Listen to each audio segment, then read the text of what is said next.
আমি কেন জানি আমার বাবার বাড়িতে আসার সঙ্গে সঙ্গে আমার চোখের ঘুম বেড়ে যায়। একেবারে ঘুম থেকে উঠতেই পারি না। আজও সকালে ঠিক এমনটাই হয়েছে। হ্যালো বন্ধুরা, আসসালামু আলাইকুম। আজকেও ঠিক এমনটাই হয়েছে। সকালে একদমই ঘুম থেকে উঠিনি। আমি আমার বেবিদের নিয়ে ঘুমিয়েছিলাম। আর আব্বা তো সেই ভোরবেলায় নামাজ পড়ে ছাদে চলে গিয়েছে, কারণ আমাদের ছাদ ভর্তি কবুতর, অনেকেই আমার ভিডিওতে দেখেছেন। তো বেশিরভাগ সময় আব্বা ছাদেই থাকে, কবুতরের কাছেই বেশি সময় দেয়। তো আমি ঘুম থেকে একবার কানে ভেসে আসছিল, কেউ একজন ডাকছিল বাইরে থেকে। যদিও আমি একদম বিরক্তি হয়েই উঠেছি, ঘুম থেকে উঠে একবার এসে জিজ্ঞেস করলাম কি চান। তো মহিলাটাকে দেখে আমার কিন্তু খুব অদ্ভুত এবং ভয় লাগছিল। আপনারাও কেউ দেখে অবশ্যই আন্দাজ করতে পারছেন যে ওনাকে দেখে কিন্তু ভয় না পাওয়ার কোনো কারণ নেই। ওনার কাছে একদম টোপলা টুপলি এত বড় বড় বস্কা নিয়ে উনি আছে যে ওনাকে দেখেই ভয় লাগছিল। আর ওনার গায়ে এত গরমের মধ্যেই চাদর মুড়ি দিয়ে আছে, বোরখা পরে, হাতে মোজা পরে, দুইটা তিনটা মনে হয় ওড়না গায়ে দিয়ে আছে। তো ওনাকে দেখে আমি তো দরজা একদমই খুলিনি, গ্রিলের ভেতর থেকেই বললাম কি চান।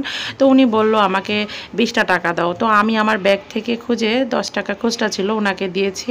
ও আমার কাছে আর কোনো খুচরা টাকা ছিল না। তো ওনার একটাই কথা, আমি 10 টাকা নেব না, আমাকে 20 টাকা দাও। ওনাকে আমি অনেকবারই বোঝানোর চেষ্টা করছিলাম যে আজকে না, আপনি অন্য একদিন এসে নিয়ে যান।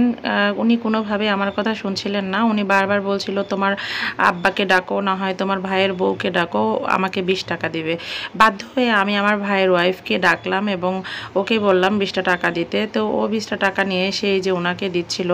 দেওয়ার পরে ওনার কাছ থেকে আমি ওনার জীবন বৃত্তান্ত কিছুটা শুনলাম, যদিও প্রথমে ভয় পাইছিলাম। তো আমার ভাইয়ের ওয়াইফ আসার পরে আমার একটু সাহস হলো। তো শুনলাম যে ওনার নাকি বাড়িঘর সবই ছিল, ওনাকে নাকি কে ওর জায়গা থেকে তাড়িয়ে দিয়েছে, জানি না কার কথা বলছিল। আর ওনার কাছে এখন যা আছে মালসামানা, এগুলোই ওর সম্বল। এগুলো কোথাও উনি রাখেন না, এগুলো কারো কাছে রেখে উনি ভরসা পান না।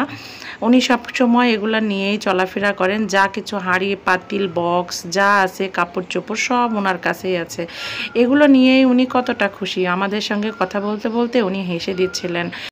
জানি না ওনার কথাটা কতটুকু সত্য বা মিথ্যা। পরে আমি আব্বার কাছ থেকে শুনলাম যে না, এর আগেও উনি এসেছিল। উনি আমাদের বাসায় প্রায়ই আসে এবং আমার আম্মা যখন বাসায় থাকে তখন আম্মার কাছে এসেই টাকা পয়সা নিয়ে যায়। আম্মা নাকি ওনাকে চেনে।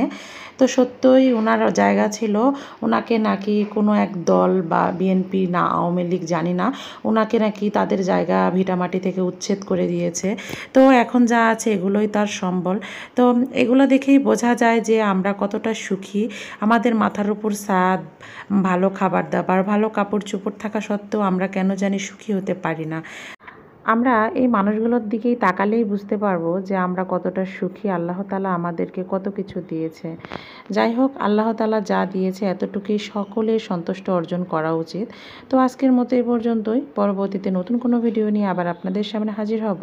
সেই পর্যন্তই সকলে ভালো থাকবেন, সুস্থ থাকবেন। আর হ্যাঁ, অবশ্যই ভিডিওটি ভালো লাগলে লাইক কমেন্ট এবং শেয়ার করবেন, চ্যানেলটা সাবস্ক্রাইব করবেন। আল্লাহ হাফেজ।